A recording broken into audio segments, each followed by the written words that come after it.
Hola, buenas tardes. ¿Cómo están? Hoy tenemos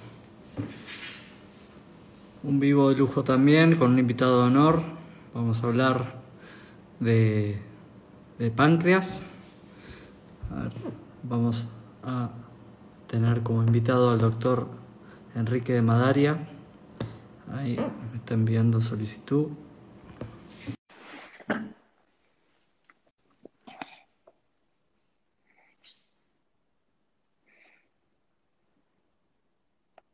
¿Se escucha bien?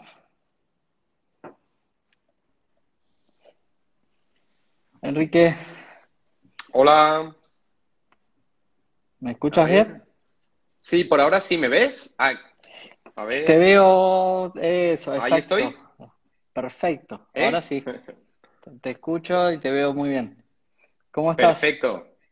Nervioso porque es mi primer directo de Instagram y... No, es broma. Nada, muy contento de participar en esta iniciativa nueva, la verdad, Bien. Igual Fabio. vos ya tenés muchas cámaras, así que quédate tranquilo que esto al lado de todo lo que haces, no tiene nada que ver. Así que bueno, voy a aprovechar a presentarte primero. Muy bien. Bueno, para mí es un verdadero honor. El doctor Enrique de Madaria es especialista en el aparato digestivo y es jefe de la unidad de páncreas del servicio del Hospital General Universitario de Alicante. Fue presidente de la Asociación Española de Pancreatología, que es su expertise, y es actual presidente de la Asociación Española de Gastroenterología. Participó en más de 100 publicaciones de investigación clínica. Es un gran docente y un gran investigador y tiene un motor increíble para todo eso y es un muy buen comunicador aparte. Así que bueno, Enrique, para mí es un verdadero honor tenerte en este vivo. Así que bueno, bienvenido. Nada, muchas gracias. Se nota que eres mi amigo, Fabio. Bueno, escúchame, vamos a ir hablando más que nada distintos temas de páncreas y bueno, vemos cómo la gente, a ver qué va preguntando, a ver si se engancha y vemos cómo avanzar en esto. Perfecto. Si te aburrís, me avisas. No creo, no creo. Bien, me gustaría saber primero qué es el páncreas y qué funciones tiene básicamente. Pues mira, el páncreas, cuando a lo largo de la historia nadie tenía ni idea de para qué servía, entonces la gente, las primeras personas que empezaron a abrir gente y a ver lo que había dentro, pues vieron que había como una especie de salchicha, entonces creían que era simplemente un almohadón para el estómago, para que no se hiciera daño, para el hígado, parecía que era una grasita ahí, pero la verdad es que el páncreas es muy, muy importante. El páncreas es una glándula, es decir, es algo que produce sustancias importantes para el cuerpo y es como una salchicha que tenemos detrás del estómago, ¿vale? Está muy atrás en la barriga y lo que hace es una doble función. Por un lado, tiene un sistema de células y de conductos, de tubos que se van uniendo hasta hacer un par de tubos que tiran un líquido que produce el páncreas, que se llama jugo pancreático, que lo tira al intestino, lo tira al duodeno. El duodeno es el tubo que continúa al estómago. Entonces, la comida que ha empezado a ser digerida en el estómago pasa al duodeno, se mezcla con este jugo y esto es como un detergente que hace que se disuelva la comida, se haga, digamos, sus componentes más sencillos para que pueda ser absorbida. Es decir, es un líquido que participa en la digestión. Y esto es muy importante. Y sin el páncreas hay alimentos que no podemos digerir, como las grasas, no podríamos digerirlos. Y por otra parte, tienen una función también muy conocida por la población, que es el tema de las hormonas que liberan sangre, la insulina, que lo que hace es que cuando nosotros comemos pasa azúcar a la sangre, glucosa. Entonces, esa glucosa en la sangre, que para que pueda entrar en nuestras células y pueda servir de energía, necesita esa hormona que es la insulina, que la produce el páncreas, no la tira al sistema digestivo, sino a la sangre, y con esa insulina en la sangre las células tienen la llave para poder tomar toda esa glucosa de la sangre y usarla para funcionar. Por eso los diabéticos que no producen suficiente insulina o que la producen pero no tienen una función adecuada, esa gente diabética pues sube el azúcar en sangre, sube la glucosa porque no hay esa insulina del páncreas, no funciona bien y no conseguimos tomar la glucosa de la sangre y meterla en nuestras células para usarla. Básicamente eso serían las dos grandes funciones del páncreas. Excelente, clarísimo. ¿Y qué se conoce como pancreatitis? ¿Qué, qué tipo de pancreatitis hay? Vale, pues la pancreatitis es la inflamación del páncreas. En medicina todo lo que acaba en itis es inflamación. Pues apendicitis es inflamación del apéndice, pancreatitis es inflamación del páncreas. Entonces hay dos grandes tipos de pancreatitis, de inflamación. Está la pancreatitis aguda, que es una inflamación repentina, súbita, que tú estás bien, estás perfecto y de repente empiezas a tener un dolor en la parte alta de la barriga que cada vez va más, que se hace muy intenso. Cuando yo pregunto a mis pacientes, la pancreatitis aguda es algo que yo veo mucho en mi trabajo. Cuando preguntas a un paciente cuánto le duele, de 0 a 10, pues la mayor parte dicen 8, 9 o 10 sobre 10, es decir, un dolor muy importante, suele dar vómitos y es algo que no, la gente que nos esté viendo y que a veces tenga dolor de barriga en la parte alta, no es eso. Es algo que normalmente te hace ir al hospital y es algo muy, muy agudo y muy intenso. Y el otro gran tipo de pancreatitis es bastante diferente, es la pancreatitis crónica, que es un daño crónico día a día, mes a mes, año a año del páncreas, que lo que hace es que se cicatrice, se vuelva, digamos, más duro, con menos carne pancreática funcionante, más cicatricial, más como si fuera todo cicatrices, se puede llenar de piedras, de cálculos, ¿vale? Del páncreas, y eso puede dar brotes de dolor muy similares al de pancreatitis aguda, que te da fuerte de repente y te dura unos días, o bien puede dar un dolor crónico o puede no dar dolor y dar otros problemas, por ejemplo, diabetes, que al estar estropeándose, cicatrizándose el páncreas cada vez más, pues te quedas sin esas células que producen insulina y puede dar diabetes, por ejemplo. O bien, pues problemas con la digestión de la comida, porque la pancreatitis aguda normalmente el páncreas se daña, pero no tanto, pero en la crónica, que va poco a poco dañándose, pues puede alterar esa función que es lo que el páncreas, pues a lo que se dedica, a esa función de digestión y de manejar el azúcar de la sangre. Clarísimo. ¿Y cuáles pueden ser las causas, tanto de la pancreatitis aguda o de la pancreatitis crónica, Enrique? Pues en Argentina y en España, que son dos países que nos interesan a ti y a mí, la mayor parte de las pancreatitis es por las piedras de la vesícula.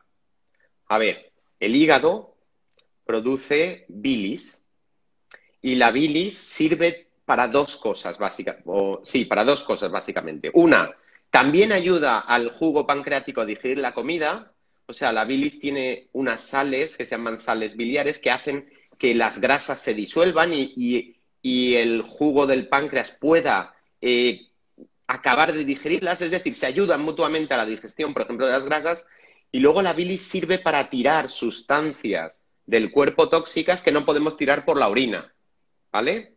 O sea, la mayor parte de toxinas que tenemos en el cuerpo y que hay que eliminar, porque si no, mal asunto, se eliminan o por la orina o por la bilis. Y la bilis va al intestino y se va con las heces. Vamos al baño y tiramos todos esos desechos y esas toxinas. Bueno, pues la bilis, como no todo el rato estamos comiendo porque estaríamos muy gordos, conforme se va produciendo, se va acumulando en una bolsita que tenemos conectada al tubo que lleva la bilis del hígado al intestino, que es la vesícula. Entonces, hay gente, mucha gente, podemos hablar de 2 de cada 10 pacientes probablemente, no pacientes, sino gente como la que nos está viendo. 2 de cada 10 personas normales puede tener piedras en la vesícula, que es simplemente que la bilis tiene un pozo, ¿verdad? Que cuando tú te haces un café empiezas a tirar azúcar y remover, se va disolviendo, pero si echas más azúcar y más, al final ya se satura el café y digamos que el azúcar hace un pozo. Pues pasa la bilis con esto. Cuando tiene demasiado colesterol la bilis, cuando tiene algunas sustancias en exceso, pues puede haber un pozo y ese pozo se va haciendo barrito y luego se va cristalizando y haciendo piedras. Bueno, perdona el rollo que he metido, Fabio, pero la cuestión es que esa bilis al final en algunas personas produce piedras en la vesícula y alguna de las piedras puede salirse, si es pequeñita, de la vesícula, viajar por el tubo de la bilis y resulta que el tubo de la bilis y el tubo del páncreas desaguan en el mismo orificio al duodeno. Entonces, si esa piedra se enclava ahí, no puede vaciarse el jugo pancreático, el páncreas, digamos que se hincha de este jugo, que es un jugo que tiene sustancias que digieren y tiene como una autodigestión, se daña por no poder vaciarse y hay una inflamación aguda. Esa es la causa más frecuente, tanto en Argentina como en España. El alcohol. Si tú bebes mucho alcohol, puedes tener una pancreatitis alcohólica. Estamos hablando primero de la aguda. Entonces, no basta con beber un fin de semana que te vas con tus amigos, a pesar de la pandemia, te vas con tus amigos y bebes 10 gin tonics. No, tienes que tener un consumo alto de alcohol. Normalmente es algo normalmente no, es algo que afecta a la gente que abusa del alcohol diariamente durante años, gente que es alcohólica. No es una palabra que me guste la palabra alcohólico, pero gente que abusa del alcohol durante muchos años, mucha cantidad. También el tabaco puede ayudar al alcohol a hacer pancreatitis. Luego hay otras causas de aguda que, por ejemplo, tener los triglicéridos muy altos. Ojo, mucha gente dirá, uy, yo tengo los triglicéridos altos. No pasa nada. Digamos que tiene que ser más de 1000 de triglicéridos, que es mucho. Y luego una serie de causas más raras que luego, si queréis, podemos hablar más largo de ellas. Y luego la crónica, la principal causa en Argentina y en España es el alcohol igual. Tienes que tener un consumo muy alto de alcohol y el tabaco ayuda. Yo hice un estudio científico de pacientes con pancreatitis de mi servicio y todos los que tenían un abuso de alcohol y pancreatitis crónica, todos ellos fumaban. O sea, hay una ayuda porque ataca el alcohol y el tabaco de diferentes formas al páncreas y ayuda a que tenga una pancreatitis crónica. Luego hay causas más raras como la genética. Algunos tumores de páncreas pueden producir pancreatitis crónica, pero sobre todo si he de decir dos cosas importantes es piedras en la vesícula aguda, alcohol y tabaco aguda y crónica. Excelente. Bueno, ahí justo están preguntando, hay una persona que está viendo, dice que ella no tiene vesícula, pero tuvo pancreatitis. Por ahí es interesante decir que se pueden formar también cálculos dentro de la vía biliar, si es esto que explicabas vos, que las condiciones están dadas y se Hmm. satura de cristales, también puede generar pancreatitis, ¿no? Sí, cuando tú tienes... Bueno, lo que no sé es si le quitaron la vesícula después de tener la pancreatitis o tuvo la pancreatitis a pesar de no tener vesícula. La gente que tiene piedras en vesícula y tiene una pancreatitis, lo primero que hay que hacer lo antes posible es quitar la vesícula para evitar que esto vuelva a pasar. La mayor parte de pacientes que le quitas la vesícula en las pancreatitis agudas por piedras no tendrán más episodios, pero hay una proporción que sí.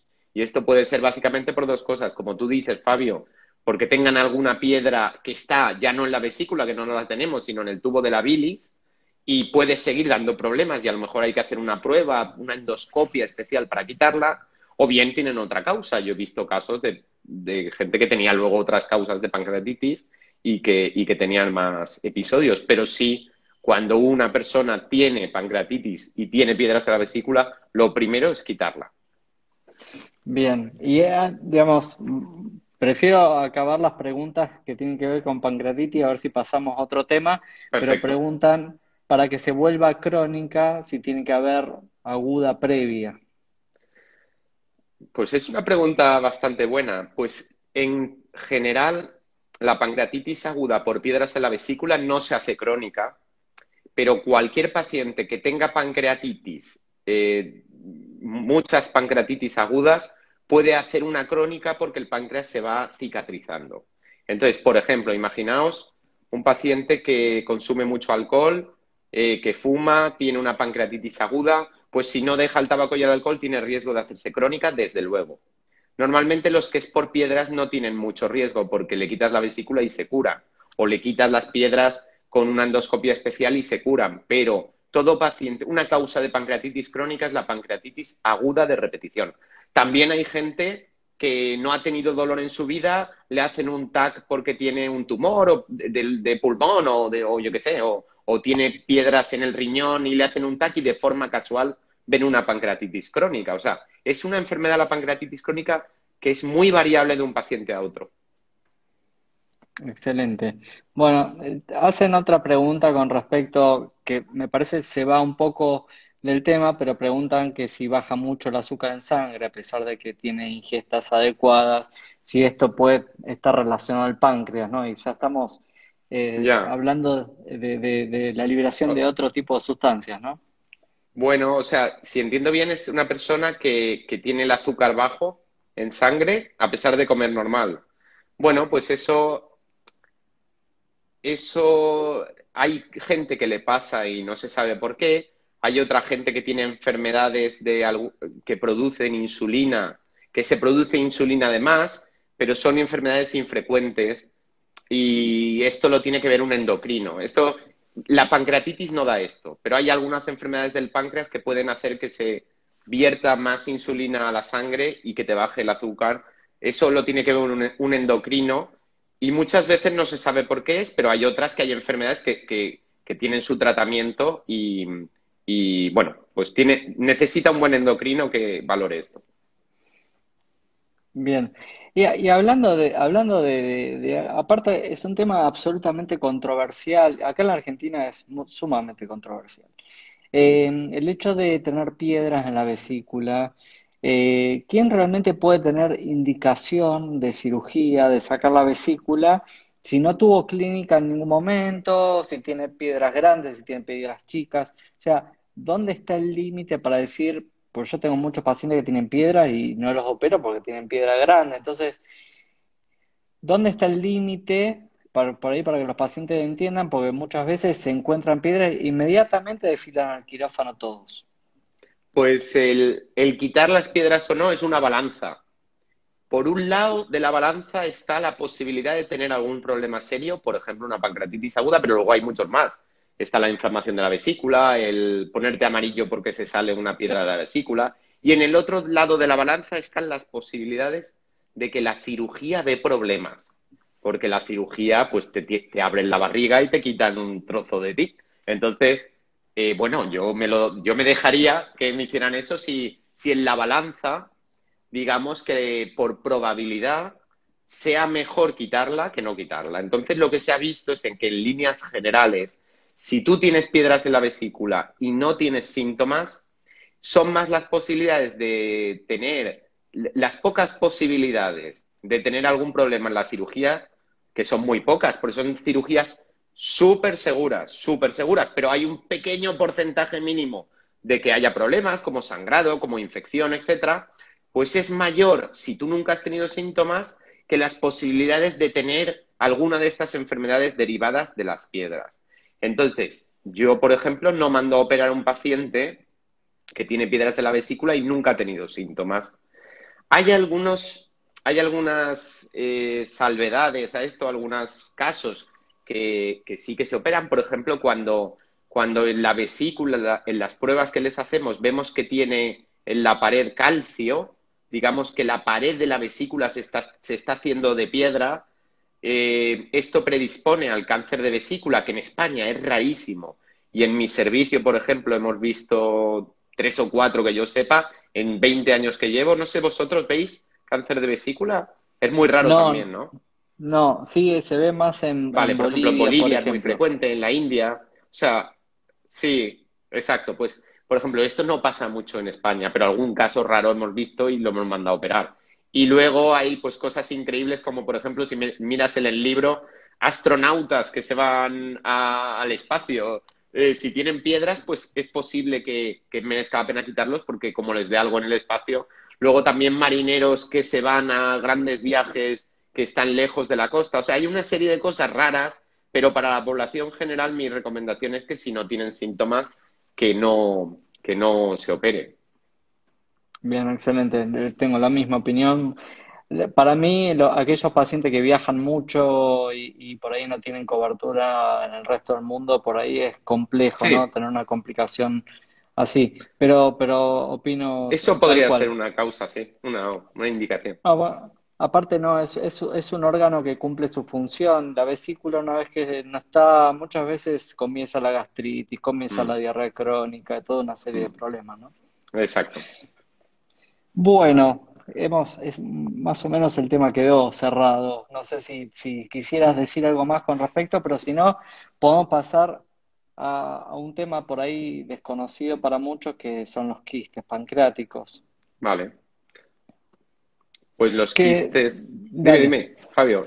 No, no, ¿de qué Nada, se lo tratan? primero que quiero decir es que quiero, quiero transmitir tranquilidad a aquellos ciudadanos argentinos o no argentinos a los que se les diagnostique un quiste de páncreas, porque el problema es que como la gente empieza a saber que el cáncer de páncreas es algo muy difícil de curar y muy grave, pues cuando alguien dice tiene usted algo de páncreas que le hemos visto en un TAC, da un miedo terrible. Entonces, lo primero es tranquilizar a la población de que los quistes de páncreas son frecuentes y ni mucho menos todos tienen un mal pronóstico. Solo quería decir esta pequeña introducción que es algo frecuente. O sea, en gente mayor puede afectar a un porcentaje muy alto de pacientes. No sé si era me puedo equivocar, pero no sé si era un 10% de los pacientes mayores, de los pacientes ancianos pueden tener un quiste pancreático y el 10% de la gente de Argentina no se muere de un cáncer de páncreas. O sea que hay que verlo un poquito con perspectiva. Bien. Y digamos, ¿hay algo para preocuparse? No, digamos, el quiste está, obviamente requiere la consulta con el especialista para sacarse Sí, dudas, ¿no? los quistes.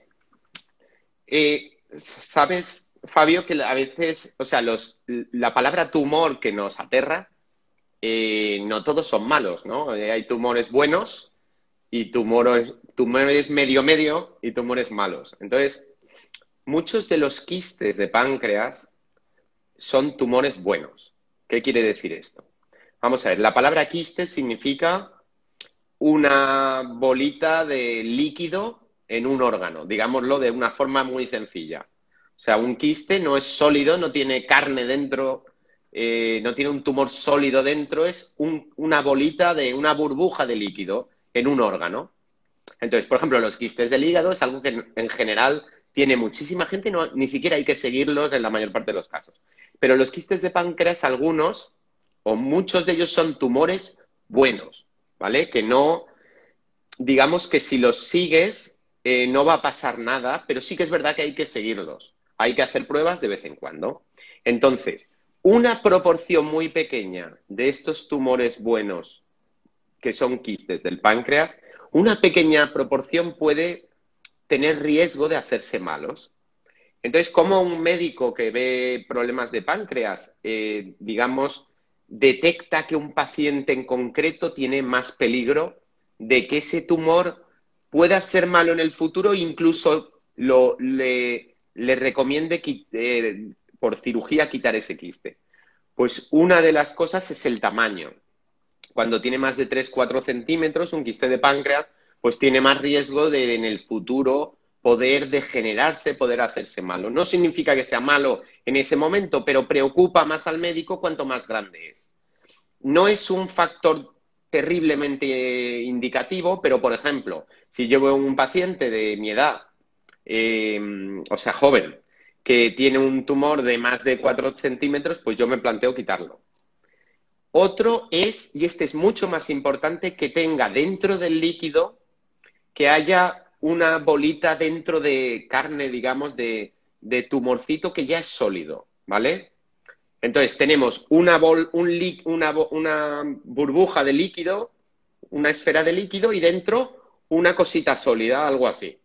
Es un poco cutre esto de hacer, pero que tenga una cosa que está creciendo. Hombre, cuando hay algo sólido creciendo en el quiste nos preocupa a los médicos mucho y en general bueno, pues muchas veces vamos y pinchamos con una endoscopia especial, tomamos una muestrecita, lo vemos y muchas veces vamos a quitar estos quistes. Ojo, hay matices, ¿eh? Hay algunos de estos cosas sólidas que, por ejemplo, no captan contraste. Cuando damos contraste, sabéis que cuando se hace un TAC o se hace pruebas de imagen, tú pones contraste en la vena para ver si brilla, digamos, la lesión. Pues si esos nódulos, esas mollitas que salen dentro del quiste no brillan con el contraste, pues va más en contra de que sea algo malo. Pero bueno, eso es algo que nos preocupa.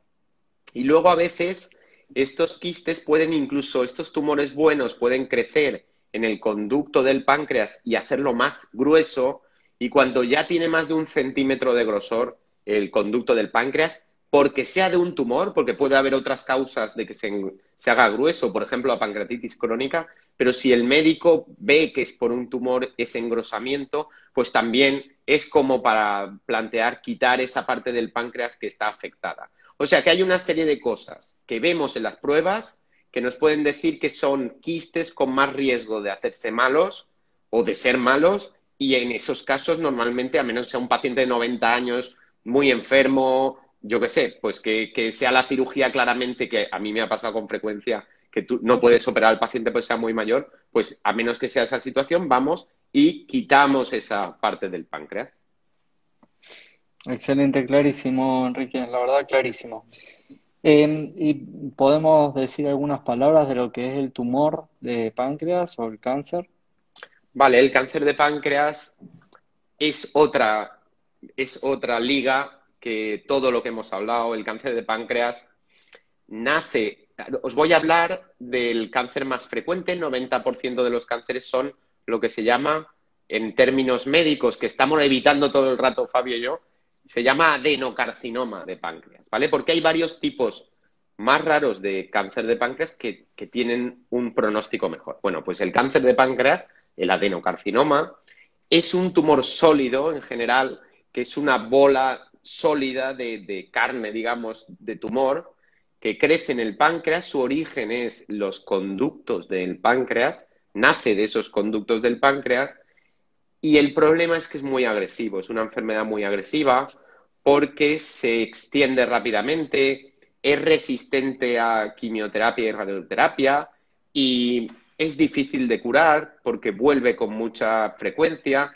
Es algo que hay que hacer muchísima investigación, hacer un gran esfuerzo en mejorar el pronóstico que tienen, porque a día de hoy es uno de los tumores más agresivos del ser humano. Nosotros aquí en España, pues yo promuevo con una serie de compañeros, de gente, de asociaciones de pacientes con cáncer de páncreas, una carrera que hacemos todos los años, que se llama la Carrera de las Ciudades contra el Cáncer de Páncreas. Se hace en España y en Italia, y con ello tomamos, estoy intentando no decir la palabra coger, que creo que en Argentina no es como en España. Pero estamos Tomamos acostumbrados dinero. a escucharlos de ustedes. Vale, ya me imagino. Bueno, pues Sí. recaudamos fondos de gente que quiere correr en favor del cáncer de páncreas, y todo eso lo invertimos en investigación. Ya hemos conseguido $500,000, no investigación que hagamos nosotros, sino de otros grupos, porque no queremos quedarnos nosotros ese dinero, queremos que los mejores que hacen investigación en España puedan disfrutar de esas becas de la carrera. Y bueno, pues es algo que hay que avanzar, porque a día de hoy, digamos que es un problema que no tiene una solución buena. Yo no digo que nadie se cure, o sea, hay gente que puede curarse, pero el porcentaje es mucho menor que tumores frecuentísimos como cáncer de mama, cáncer de colon. Clarísimo. ¿Puede haber alguna asociación? Porque lo primero que preguntan los pacientes es, yo tuve un familiar con cáncer de páncreas, mi papá, mi abuelo, mi tío tuvo cáncer, yo tengo que hacer algo, me tengo que controlar de alguna forma. Pues si es solo uno, no. Si es solo un familiar, porque esto es creo que esta estadística es un poco escalofriante, pero una persona de cada 125 tiene un cáncer de páncreas a lo largo de su vida, con lo cual, pues hombre, tampoco es que sea súper infrecuente, ¿no? A pesar de que creo que era entre el noveno y 12º tumor en frecuencia. Entonces es normal que tenga, o sea, no es anormal que tengas un familiar con cáncer de páncreas. El problema es cuando tienes varios familiares. Si son varios familiares de la misma rama y uno de ellos es familiar tuyo en primer grado, padres, hermanos, por ejemplo, pues, y hay más en la familia emparentados en la misma rama, ahí sí que por lo menos tienes que ir a un médico que te aconseje qué hay que hacer.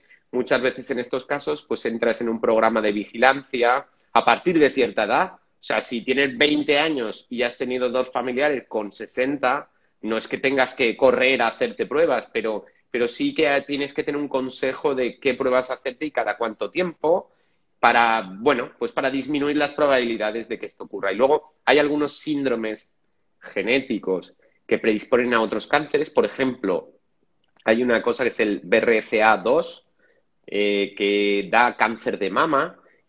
Me parece, la verdad es que no sé si es exactamente esa mutación, pero creo que, por ejemplo, Angelina Jolie tenía esta enfermedad, una mutación en BRCA, no sé si era en el 1 o el 2, pero bueno, por ejemplo, Angelina Jolie tuvo esta mutación y esto, aunque no en todas las familias predisponen al cáncer de páncreas, en algunas sí. Entonces, si tienes un familiar que tiene esta mutación, tiene un cáncer de páncreas y tú tienes la mutación, también eres de un colectivo que hay que seguir. Clarísimo. Y la verdad, bueno, la gente está muy enganchada y pregunta y está haciendo preguntas interesantes, ¿no? Y una de las preguntas es, bueno, ¿cómo podemos prevenir el cáncer de páncreas?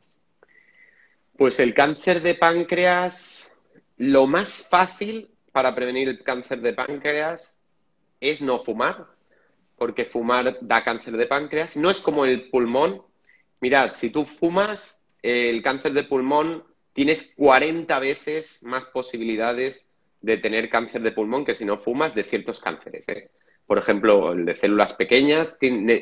Si tú fumas, tienes 40 probabilidades más, veces más probabilidades de tener cáncer de pulmón. Pues si tú fumas, tienes el doble de posibilidades de tener cáncer de páncreas. Que el doble parece mucho, pero como no todo el mundo tiene, o sea, afortunadamente poca gente tiene cáncer de páncreas, pues tampoco es brutal el ahorro, pero es que también te vas a ahorrar el de pulmón y el de todo. Entonces, no fumar, el que fume, entre tú y yo, tiene que dejarlo. Y luego, pues, no te creas que hay muchísimas cosas más. Es bastante azaroso. Se ha dicho que si la obesidad, que si el consumo de carne procesada, hay una serie de cosas que, bueno, pues es difícil saber hasta cuánto podemos prevenir el cáncer de páncreas teniendo una vida sana, pero bueno, pues como recomendación general no fumar, tener un peso ideal o no ideal, pero no tener obesidad y tomar una dieta sana mediterránea. Tanta barbacoa que tomáis en Argentina, cuidado, que eso no sé si es bueno. Entonces, veníos a mi parte, que yo soy de Alicante en el Mediterráneo. La dieta mediterránea, por ejemplo, de vuestros antepasados, muchos de ellos argentinos y españoles, pues es buena en general para la prevención de cáncer y de otras enfermedades.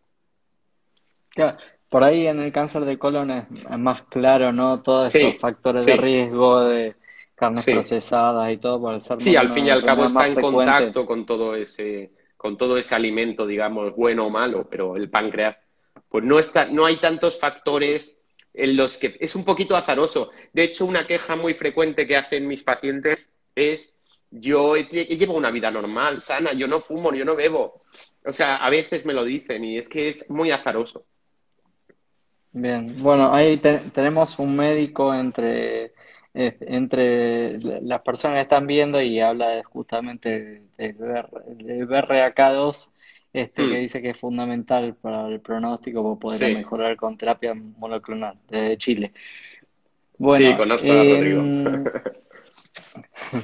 em, esto igual lo vamos a dejar grabado, así que no solo lo van a ver acá en Argentina, así que lo pueden ver también en España, Enrique, tranquilo. Perfecto. Y me gustaría hablar por ahí como último tema. Para mí el tema del páncreas es casi una ingeniería metida en el medio de toda la digestión y la absorción. Lo que es, y un poco ya lo empezaste a esbozar cuando hablamos de pancreatitis, lo que es la insuficiencia pancreática, de qué consta y qué puede dar. Y después hay algo que no tiene nada que ver con la insuficiencia pancreática, que es todo esta alteración en el círculo vicioso que tiene que ver con el síndrome metabólico de la falla de las hormonas, que cada vez se lo está estudiando un poco más, tratando de ver si se resetea o se quema toda la mucosa duodenal, porque parecería ser la causal de todo el síndrome metabólico que tiene que ver bueno, con la obesidad, con la resistencia a la insulina, con el aumento de la presión. Es todo bastante complejo y obviamente eso está en estudio permanente, ¿no? Pues en eso no sé mucho, Fabio. De insuficiencia pancreática sí, pero de síndrome metabólico la verdad es que como es la parte endocrina del páncreas no tengo grandes conocimientos que compartir contigo, pero sí que es verdad que, bueno, en la parte endocrina la diabetes pues la diabetes forma parte de un conjunto de problemas grandemente relacionados como es el aumento del azúcar en sangre, la hipertensión, el colesterol aumentado, que se unen y producen una serie de cosas en el cuerpo que son malas. Producen un aumento de grasa en el hígado, producen que las células, que ya hemos dicho al principio que las células para poder tomar de la sangre la insulina, la glucosa, para bajar la glucosa de la sangre y poder usarla como energía para hacer cosas, para construir cosas, necesitan la insulina del páncreas, pues en este síndrome metabólico que incluye obesidad, hipertensión, diabetes, pues las células pierden en gran medida la capacidad, a pesar de haber insulina, de tomar de la sangre el azúcar.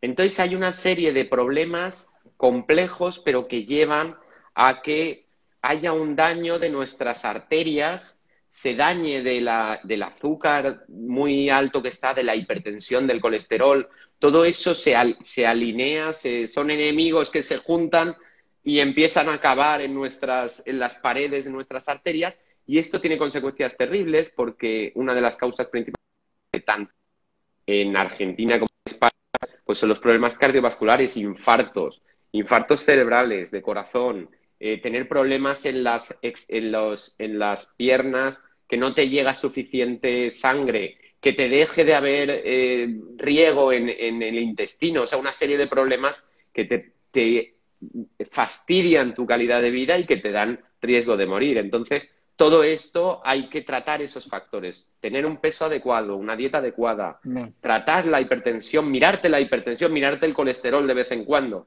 Hay que trabajar en eso. Y la otra pregunta, la insuficiencia pancreática exocrina, hablábamos de que digamos que todo esto que hablaba hasta ahora es también una insuficiencia pancreática, pero endocrina. O sea, el páncreas, insuficiencia pancreática que suena tan bien y tan médico, en realidad es que el páncreas no puede hacer su función, no llega. Entonces, si no llega a hacer su función endocrina de las hormonas que tira la sangre, hablamos de insuficiencia pancreática endocrina. Y la exocrina es cuando el páncreas no llega a producir suficiente líquido lleno de sustancias, de cosas que facilitan la digestión, entonces no puedes hacer la digestión bien. Entonces, digamos que en la comida hay tres componentes básicos que son las proteínas, los hidratos de carbono y las grasas. Bueno, pues las proteínas tenemos otras cosas en el cuerpo que ayudan a digerirlas.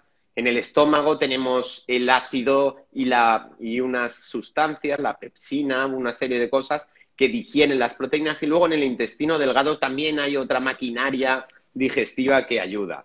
En los hidratos de carbono, si nos tomamos un trozo de pan o una patata, pues también en la saliva ya tenemos sustancias que disuelven todos estos componentes de hidratos de carbono y también en el intestino. Pero fijaos que las grasas tenemos el páncreas y la bilis, que se unen el jugo pancreático y la bilis, y eso hace un detergente que disuelve las grasas y las podemos absorber. Bueno, pues si falla el páncreas, insuficiencia, no llega, no puede, pues no vamos a digerir las grasas bien y pasa lo siguiente, que es que al no poder absorberlas, sabéis que hay dos tipos de intestino, el delgado, que es un intestino finito, un tubito finito, por donde se va absorbiendo la comida poco a poco, y luego está el intestino grueso, que es justo el intestino antes de llegar al ano para tirar las heces, que lo que hace es que absorbe un poquito de agua y ahí las bacterias pues ayuden en la digestión final y tal. Bueno, pues llega alimento, grasas sin digerir, y bueno, también algo de proteínas y de hidratos de carbono, pero sobre todo de grasas sin digerir al colon, y ahí las bacterias se vuelven locas porque tienen comida en abundancia, porque no nos la hemos no la hemos absorbido, entonces hay una fermentación, hay gases, hay molestias abdominales y hay una diarrea grasa que, ¿cómo la detectas? Pues porque es una diarrea que flota mucho en el inodoro, que puede dar gotitas de grasa, que si comes comidas grasas es peor y si no comes grasas pues más o menos se va. Entonces eso lo vamos a llamar diarrea grasa. El término médico es esteatorrea, pero es una palabra fea. Diarrea grasa creo que es más lógica. Entonces esa diarrea grasa es porque el páncreas no funciona. Cuidado, habrá gente que diga yo tengo eso, hombre, habrá que ver, porque a lo mejor uno tiene la sensación de que tiene aspecto graso, pero hay que ver porque se trata de una diarrea que ocurre en un grupo relativamente pequeño de pacientes que tiene el páncreas muy, muy mal, porque tienes que tener más del 90% del páncreas estropeado para tener este tipo de problema de una diarrea llena de grasa de la comida. Bueno, la verdad que muy claro, Enrique. Aparte, están agradeciendo mucho porque comprenden muy bien tu mensaje, así que excelente. Bueno, viste, no era tan complejo. Esto es vivo. Ya, sí que es verdad, sí que es verdad. Bueno, la verdad es casi 50 personas enganchadas todo el tiempo viendo este vivo, clarísimo. Bueno, no sé si querés mandar algún mensaje final para ir cerrando, y después lo vamos a dejar guardado y lo podés compartir, se puede ver por YouTube, todo. Bueno, pues que la prevención es un estilo de vida saludable, pero no solo de esto, sino de todo. Quiero decir, que no hay cosa en el cuerpo que no mejore tener una dieta buena, no fumar, beber con moderación, quiero decir, no es que no haya que beber, pero por ejemplo, más de una o dos bebidas al día, eso no es algo sano. Y tener un peso, no tiene por qué ser ideal, porque el peso ideal es más estético que otra cosa, pero por lo menos huir de la obesidad, estilo de vida sano, ejercicio, eso da igual si es páncreas o de fuera, va a ir mejor siempre. Y que las enfermedades pancreáticas, que no les tengamos miedo hasta que estemos informados. El cáncer de páncreas es raro, no es algo frecuente especialmente, da mucho miedo porque su pronóstico no es bueno, pero quistes de páncreas, pancreatitis, bueno, pues tienen un pronóstico bueno y en general no deben asustarnos, tenemos que ir al profesional digestivo o al profesional que toque y que nos informe y bueno, pues con tranquilidad ver de qué situación se trata. Excelente, Enrique. Bueno, la verdad que un placer compartir esto con vos. Gracias. Probablemente vamos a ver si podemos tener otro de la Sociedad Argentina de Gastro Muchas gracias. contigo de la Sociedad Española. Así que vamos a estar arreglando eso. Sé que estás en una línea de tratamiento del páncreas y el COVID. Te pido que no me Mm. spoilees nada ahora. Padre, Vamos a mantengo el estar más secreto. adelante. Dale. Muy bien, muchas gracias. Me ha Bueno, gustado mucho participar en esta actividad diferente. Pues yo hablo mucho para médicos, pero la verdad es que me gusta hablar para la gente también de la población totalmente. porque tiene su valor, un valor Es muy grande, yo lindo. creo. Es muy lindo, totalmente. Mm. Los pacientes son muy agradecidos y eso es reconfortante. Exacto. Muchas gracias por invitarme, Fabio. Gracias, Enrique. Te mando un fuerte Venga, abrazo. venga, hasta ahora. Muchísimas gracias, Fabio.